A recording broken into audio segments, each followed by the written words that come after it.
Placed Ham 03 Brighton Murray Hammers Irons 158 Glenn Murray bagged a brace to lead Brighton Hove Albion to a dominant win over West Ham at London Stadium, 1,581,240 AMBSTLONDON. West Ham signed Javier Hernandez to aid their climb to the next level, but instead, the Mexican international finds himself a lost soul within a club lurching towards relegation. Friday's 30 defeat to Brighton Hove Albion was fright night for the Hammers, 17th and teetering above the Premier League drop zone. Manager Slaven Bilic's tenure surely approaches its end. His failure to find a role in which Hernandez might do what he does best, score goals, is emblematic of a team without direction under a manager on borrowed time. This season, like much of last season, West Ham have been in a week-to-week cycle of chaos and calm, but a rout in which they defended terribly while hardly creating a chance took the club into crisis territory.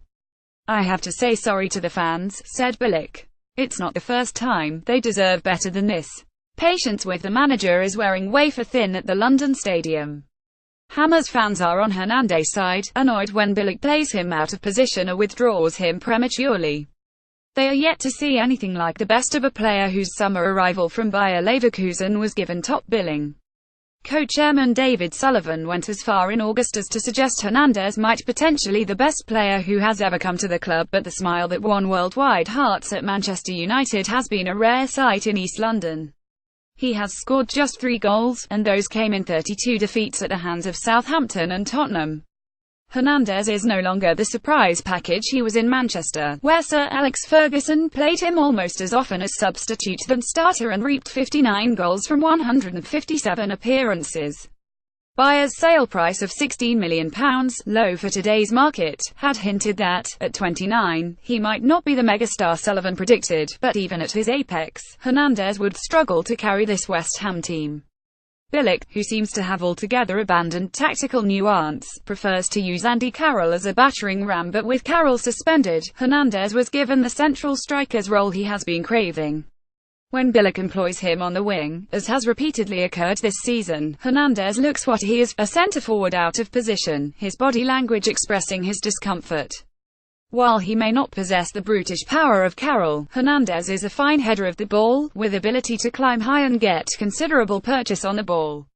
Brighton, though, were wise, and when the Hammers got the ball into the opposing penalty area, he found himself crashing against the Brighton's brick-wall central defensive partnership of Shane Duffy and Lewis Dunk. "Our 2 centre-halves were outstanding, but they have to have a team in front of them and you have to have defensive strategy," said Brighton manager Chris Hughton afterwards. Throughout the evening, Brighton worked to Houghton's careful preparation, while rudderless, mindless West Ham swung wildly in the wind. "We were a bit too ordinary in front of the box," said Bilic, attempting to explain. "We waited for the ball to drop instead of attacking it." After Glenn Murray put Brighton ahead in the 10th minute, his header from Pascal Gross free kick an object lesson in centre-forward play, West Ham piled on pressure, but their attacking was incoherent. Slaven Bilic Arthur Griffiths assist Ham United via Getty Images Manuel Lanzini as playmaker, with Michail Antonio and Marco Arnautovic flanking a central. Hernandez read promisingly on pre-match team sheets, but there was no sign of chemistry. Arnautovic, lethargic except with a ball at his feet, frequently cut inwards, across Hernandez territory, and Lanzini's skills became lost amid the midfield forcefield Houghton had placed ahead of his defence. It took until the 40th minute for Hernandez to have a first shot, blocked by the ever-attentive Dunk. When he and Arnautovic at last linked up on the stroke of half-time, a long-range shot drifted wide, giving Albion goalkeeper Matt Ryan no save to make. Within seconds, West Ham were 2 down, Jose Izquierdo benefiting from poor defending from Pedro Obiang and forgettable goalkeeping from Joe Hart. Bilic's half-time response was to throw on Andre Ayew, for a 424 formation that asked Lanzini to drop back into midfield. That brought little better from Hernandez or West Ham, for whom the second half was as disastrous as the first. Murray's second goal, a penalty, sent angry Hammers fans peeling to the exits, and there was unrest in the stands in front of where Sullivan sat, trying his best to remain impassive in the knowledge TV cameras were focusing on him. Bilic, pacing manically and in terse discussion with his assistants, did not shield his dismay.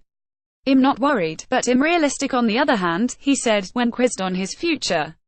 Brighton was a performance to damn him, even if Sullivan and co-chairman David Gold are historically reluctant to sack managers. Hernandez may soon be someone else's problem, though West Ham's concerns run far, far deeper than him.